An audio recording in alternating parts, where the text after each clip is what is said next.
સમ્રાટ city trust Chitranagari સંસ્થા રાજકોટ દ્વારા કચ્છમાં 60 જેટલા ચિત્રકલાકારો 3 દિવસ કચ્છના ભુજની પાલારા ખાસ જેલની દિવાલો પર ચિત્ર રંગીન કરવામાં આવી. દિવાલો ઉપર આશરે 150ની આજુબાજુ ચિત્ર દોરવામાં આવ્યા હતા. આ ચિત્ર માત્ર ચિત્ર નહીં, પણ 4 દીવારની અંદર જે કેદીઓ માટે એક નવી દિશા માટે રંગીન દુનિયા બનાવવામાં આવી હતી.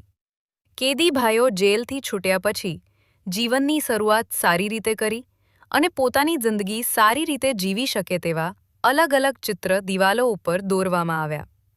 જનમિત્ર ન્યૂઝ સતત આપની સાથે.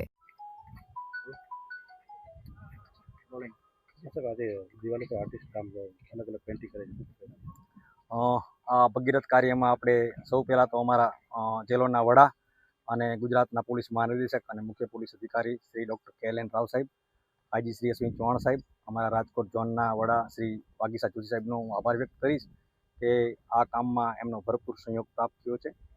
જનરલી એવું લાગે કે જેલની કારાગૃહ અથવા કાળ કોટડી, પણ એવું નથી. જેલની દિવાલો પણ રંગીન છે અને આ બોલતી દિવાલો છે જે કંઈ સામાજિક સંદેશો આપે છે કે તમારી પાસે બીજો ચાન્સ છે અને ભગવાને આવું સરસ જીવન આપ્યું છે તો તમે એવા સારા કર્મ કરો કે તમારા પરિવાર સાથે સારું જીવન જીવી શકો, સારા નાગરિક બનો અને દેશના વિકાસમાં પોતાનું યોગદાન આપો.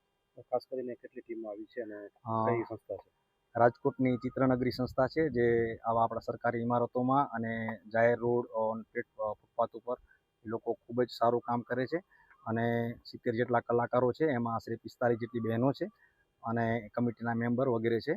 અને અગાઉ પણ તેઓએ અમારી વિવિધ જેલોમાં આ યોગદાન આપેલું છે અને હું અત્રેથી આભાર વ્યક્ત કરીશ ગ્લોબલ કલરના શ્રી પારેખભાઈનો કે આ કલર એમને દાનમાં આપ્યો છે અને જ્યારે પણ આવો કોઈ કાર્યક્રમ હોય તો એમને અમે વિનંતી કરીએ છીએ, તેમનો પૂરેપૂરો સહકાર મળે છે. સર, ખાસ કરીને જેલને અનુલક્ષીને કેદીઓનો માનસ પરિવર્તન થાય આ ચિત્રો ઉપર ફોકસ કરવામાં જેલમાં આવતા આપણે એવું લાગે કે બધા ખૂંખાર ગુનેગારો હોય છે, પણ એવું નથી. મારો જેલનો અનુભવ જ્યાં સુધી માણસથી જાણતા ઘણી વખત ભૂલ થઈ જતી હોય છે, આવેશમાં વસ્તુ બની જતી હોય છે અને આવીને પછી ખૂબ પસ્તાવો થતો હોય છે.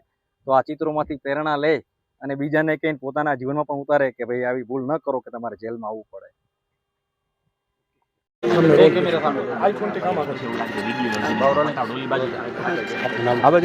મારું નામ ચૌહાણ મિતાલી છે. હું ચિત્રનગરીમાંથી આવેલા છીએ. અમે 60 કલાકારો અહીંયા ચિત્રનગરીમાંથી આવેલા છીએ અને અમારો મોટો એ જ છે કે આ બધી દિવાલો થકી જે બી અહીંયા ભાઈબંધુઓને કંઈ પણ સારો એવો ગુડ મેસેજ મળે કે જેનાથી એના મનનું પરિવર્તન થાય.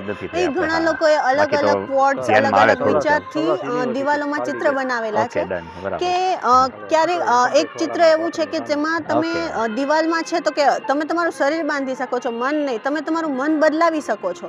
મારો મોટો એવું છે કે હાલમાં છે તો કે પરમાણુની હાલમાં પાકિસ્તાન છે, પેલેસ્ટીન છે, પેલેસ્ટીન વોર, તો સૌથી ધરતીને હાનિ કરતું હોય તો એ પરમાણુ વોર છે. તો એના માટેનો મેઇન છે, એ મોટો છે કે એના થ્રુ આપણને ખબર પડે કે પરમાણુ છે તો એ બધા વેપન્સ છે એ બહુ જ ખતરનાક છે. તો એ વિચાર કરવો પડે કે કેટલો ખતરનાક છે ધરતી માટે.